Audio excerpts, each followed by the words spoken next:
मैं हूं जाहिर खान और आप देख रहे हैं डीटीवी न्यूज़।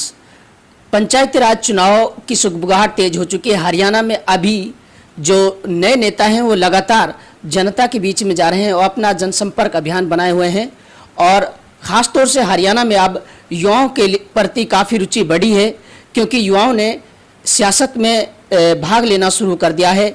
आज हमारे साथ जुड़ रहे हैं मुस्लिम महासभा के प्रदेश अध्यक्ष अल्ताफ हुसैन जी, जो सिंगार गांव से सरपंच पद के लिए ताल ठोक चुके हैं। उनसे जानने की कोशिश करेंगे, क्योंकि इनके सोच रही है कि मुझे राजनीति में, सियासत में आने का उनका एक ही मकसद है कि सिर्फ लीग से अलग हट के काम करना है और यहाँ के जो षड्यंत्र के तहत जो सियासत होती रही है अब तक, उस सभी सियासत को ख़त्म करना है और साफ छवि की राजनीति करनी है। सब कुछ जानेंगे आज की पूरी सेपरेट वीडियो में। सर, पहले तो बहुत बहुत स्वागत है हमारे चैनल में जुड़ने के लिए आपका। शुक्रिया जी, मैं आपका बहुत बहुत धन्यवाद अदा करता हूँ। सर, सबसे पहला सवाल, अगर जनता आपको चुने तो क्यों चुने, इसके पीछे क्या वजह है? देखो, मैं बताऊँ, मैंने भी एक अपील, जैसे एक नुमाइंदा अपने लिए एक वोट की अपील करता है, ऐसे ही मैंने एक अपनी अपील रखी है और इंशाअल्लाह आपके चैनल के माध्यम से मैं ये बता दूं कि जनता के साथ में जो भी आज तक राजनीति जो होती आई है, वो एक मुद्दों को लेकर के राजनीति नहीं की गई है, बल्कि एक पक्षपात पे, पार्टीबाजी पे। और ख़ास करके मैं आपको बता दूं कि मेवात जो है पिछड़ा हुआ है। जो हम कहते हैं कि भाई मेवात पिछड़ा हुआ नहीं है, बल्कि यहाँ के जो नेता हैं उनकी सोच पिछड़ी हुई है और उसकी वजह से ही आज तक हम इस दलदल में फंसते जा रहे हैं। पार्टीबाजी में झगड़े करा दिए, उधर से उधर हमारी मेहनत की जो कमाई है वो रिश्वतखोरी में और मुकदमेबाजी में जो लग रही है। मेरा इंशाअल्लाह जो राजनीति में आने का मकसद है वो ये है कि एक तरीके से जागरूकता पैदा करना, लोगों को समझाना और लोगों को एक अच्छाई की तरफ बढ़ाना और एक युवा सोच को एक बिजनेस की तरफ खींच करके लेके चलना, ये इंशाअल्लाह मेरी सोच है और इसी को सोच करके मैं राजनीति में आया हूँ। सर, आपकी ग्राम पंचायत में जो पहले रहनुमा रहे हैं उन्होंने काफ़ी लंबी सियासत की है और अभी भी काफ़ी गहरी राजनीति वो खेल रहे हैं, उनके सामने आप कैसे पार पाएंगे? देखो, मैं बताऊं आपको, उन्होंने सियासत की ही नहीं है, बल्कि उन्होंने एक तरह से ठगबाजी की है गांव की जनता के साथ में जी। क्योंकि अब से पहले मैं भी एक वोटर था और वोट ही करता था। मैंने आज तक कोई भी चुनाव अपने गांव में कभी भी लड़ाई नहीं है, कभी इस चुनाव की तरफ, राजनीति की तरफ कदम भी नहीं बढ़ाए।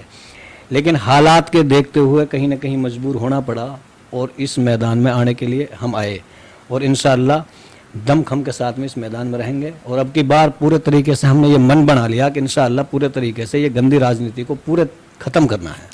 सर, आप एक युवा हैं और आपकी ग्राम पंचायत में जो युवा हैं, आपके प्रति उनके अंदर एक अलग ही जोश और खरोश है, इसके पीछे की क्या वजह मानते हैं? मैं आपको बताऊं, मेवात में हमारा जो गांव है वो सबसे बड़ा गांव है। मेवात का सबसे बड़ा गांव माना जाता है सिंगार जी। और अगर देखें जो युवा की जो बहुत उत्साह है, मुझे भी नज़र आ रहा है कि युवाओं में बहुत उत्साह है। लेकिन मैं आपके इस चैनल के माध्यम से इंशाअल्लाह ये वादा करता हूँ और जनता को ये मैसेज देना चाहता हूँ कि इंशाअल्लाह अगर अल्लाह ने मुझे मौका दिया तो अपने गाँव के अंदर एक आर्मी की तैयारी के लिए एक फ्री ऑफ कॉस्ट सेंटर इंशाअल्लाह मैं चालू करूँगा।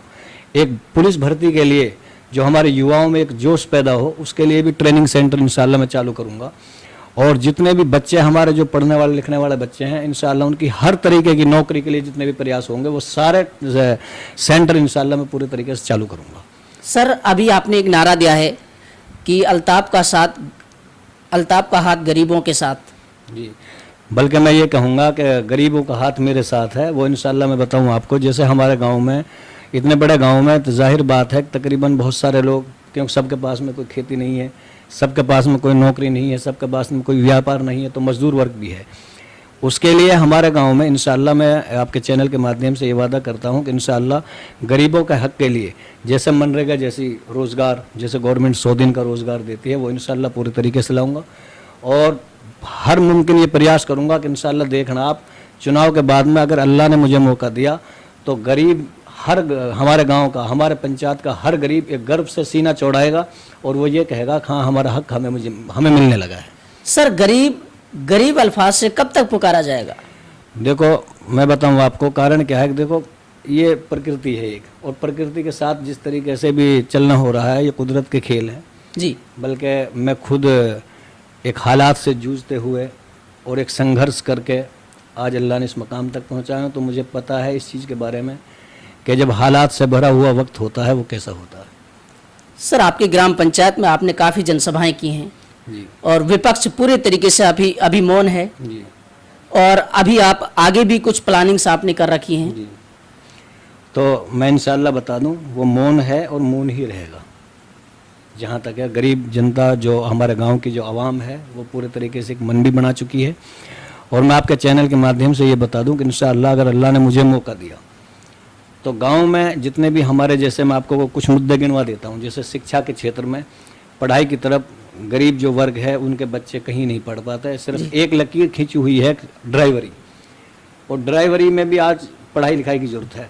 वो लकीर बनी हुई है, उससे अलग हट के इंशाल्लाह मुझे, अगर अल्लाह ने मुझे मौका दिया, 5 साल मुझे यही मेहनत करनी है कि अपने गांव के अंदर एक शिक्षा के क्षेत्र में हर स्कूल को एक टॉप बनाना है, चाहे वो प्राइमरी स्कूल हो, चाहे गर्ल्स स्कूल हो, चाहे वो हाई स्कूल हो।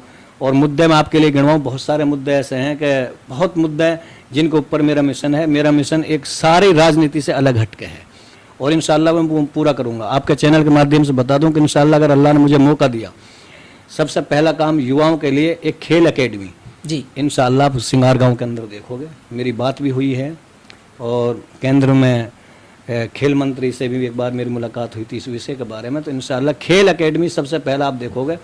चुनाव के बाद में अल्लाह ने मुझे मौका दिया तो पहले 6 महीने के अंदर आप खेल एकेडमी सिंगार के अंदर देखोगे। और ये भी मैं आपके चैनल के माध्यम से वादा करता हूँ कि इंशाल्लाह अगर हमारे युवा उसमें निकल कर आएंगे तो अप्रोच लेवल पे भी हम उसको IPL जैसे खेल में, या टूर्नामेंट कबड्डी प्रतियोगिता है, या जैसे वॉलीबॉल है, इनमें इंशाल्लाह हम अप्रोच भी है, हमारी जानकारियाँ भी हैं। उन बच्चों को, चाहे वो गरीब हैं, वो अपना आप है की क्षमता को दबा के ना रखें, इंशाल्लाह हर मुमकिन प्रयास करके उनको इंटरनेशनल नेशनल लेवल तक पहुँचाएंगे।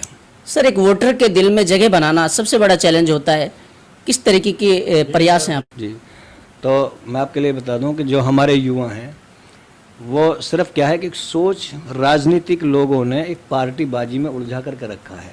अगर हमारे देखो समय होता है, समय का सदुपयोग अगर नहीं होगा तो उसका दुरुपयोग होगा। इसलिए मेरी इंशाल्लाह ये सोच रहेगी कि अपने युवाओं को अपने साथ लेकर के एक राजनीति नहीं बल्कि पॉइंट टू पॉइंट पे उनको आगे तरक्की के रास्ते दिखाना इंशाल्लाह मेरा मकसद है। और मैं ये कदम इंशाल्लाह इसीलिए राजनीति में आ जाऊँ। जी, एक और ख़ास सवाल है, क्योंकि सिंगार ग्राम पंचायत काफ़ी बड़ी पंचायत है और वहाँ जो पंचायत की कुछ ज़मीनें हैं वो अभी भी वीरान पड़ी हुई हैं। वहाँ किसी तरीके का कोई डेवलपमेंट नहीं है, किसी तरीके का कोई वहाँ पूरे तरीके से पंचायत की तरफ से उसमें कोई विकास नहीं कराया गया है। तो इसको किस नज़रिए से देख रहे हैं? कहीं ना कहीं उस ज़मीन को एक ऐसी उसमें तब्दील किया जाए कि जिससे युवाओं के लिए कुछ हो सके, जिससे शिक्षा के क्षेत्र में और यहाँ तक कि कुछ छोटे मोटे रोज़गार, जो घरेलू रोज़गार होते हैं, ऐसे अगर प्रोवाइड हो जाएं तो कहीं ना कहीं दिशा और दशा बदल सकती है। मैं इंशाल्लाह आपकी जानकारी के लिए ये बता दूं कि देखो, राजनीति जो अब तक हमारे गांव में जो उलझा के रखी है वो सिर्फ क्या है कि टाइल वगैरह जो लोग बिछा रहे हैं जी, सरपंच साहब जो टाइल बिछाते हैं तो 10 बार कसम खिला करके कि वोट मुझे दोगे तब उन टाइलों का नंबर आता है। कसमें खिला खिला करके वो टाइल लगाई जा रही है। तो मैं आपकी जानकारी के लिए बता दूं कि हमारे गांव में अभी आप को बता दूं ये पौधे अर्पण किए गए, लेकिन कहाँ कहीं पे कुछ दिखाई नहीं दे रहा। ग्राउंड के मतलब ये कि बच्चों के खेल के लिए ग्राउंड में भी रिपेयरिंग दिखाई गई, उसका कहीं पे कोई वो नहीं है।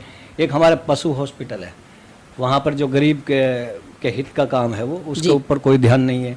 शिक्षा के क्षेत्र में चाहे आप प्राइमरी स्कूल से ले लो, गर्ल्स स्कूल से ले लो, हाई स्कूल से ले लो, उसमें आज तक कोई नुमाइंदा ये नहीं देखता जा करके हमें टीचरों की कमी है। मैं इंशाल्लाह सबसे बड़ा जो मेरा मकसद है युवाओं के शिक्षा के क्षेत्र को सुधार करना। और अभी आपकी जानकारी के लिए बता दूं कि इंशाल्लाह मेरा इरादा है अभी इसी अक्टूबर में 15-20 तारीख तक मैं इंशाल्लाह जितने हमारे गांव के 8वीं और 9वीं और 10वीं और या 11वीं 12वीं तक के जितने भी बच्चे हैं, क्योंकि लॉकडाउन चल रहा, क्लासें बच्चों की लग नहीं पा रही हैं, उनके लिए इंशाल्लाह मैं अभी चुनाव से पहले ही और कोचिंग सेंटर डालने जा रहा हूँ। उसमें मुफ्त फ्री ऑफ कॉस्ट उन बच्चों को शिक्षा दी जाएगी। जो अब की बार आपका जो सेशन होगा वो इंशाल्लाह मेरी तरफ से फ्री होगा। और आगे के लिए इंशाल्लाह मैं आपके चैनल के माध्यम से ये वादा करता हूँ कि बच्चों का अगर अल्लाह ने मुझे मौका दिया तो आने वाले 6 महीने के अंदर आप सिंगार के अंदर हर प्रकार की खेल एकेडमी देखोगे। जी देखिए, बहुत बहुत शुक्रिया सर। और हम यही आशा करते हैं कि जिस तरीके के वक्ते में सारी बातें रखी अल्ताफ हुसैन जी ने, ये हकीकत में धरातल पर नजर आए, जिससे मेवात की दिशा और दशा बदल सके। क्योंकि जिस तरीके से हम देख रहे हैं यहाँ नुमाइंदों ने पूरे तरीके से सिर्फ वादे किए हैं, और अगर हकीकत में जब उसके डेवलपमेंट की बात आती है तो जमीन पर कुछ नजर नहीं आता है। अगर ये जो पूरे वक्ते में जो बातें रखी गई, अगर ये सभी हकीकत में तब्दील हो जाएं तो कहीं ना कहीं सिंगार गांव की दिशा और दशा बदल सकती है, सिंगार गांव का विकास हो सकता है। अब ये अभी संशय बना हुआ है, क्योंकि चुनाव से पहले सभी नेता वादे करते हैं, ये वक्त बताएगा, और वक्त के लिए आपको थोड़ा सा इंतजार करना पड़ेगा। पंचायती राज के चुनाव नजदीक हैं, इसके बाद जब तस्वीर साफ होगी तो हम आपको DT न्यूज के माध्यम से हर कवरेज दिखाते रहेंगे। तब तक के लिए बने रहे हमारे साथ।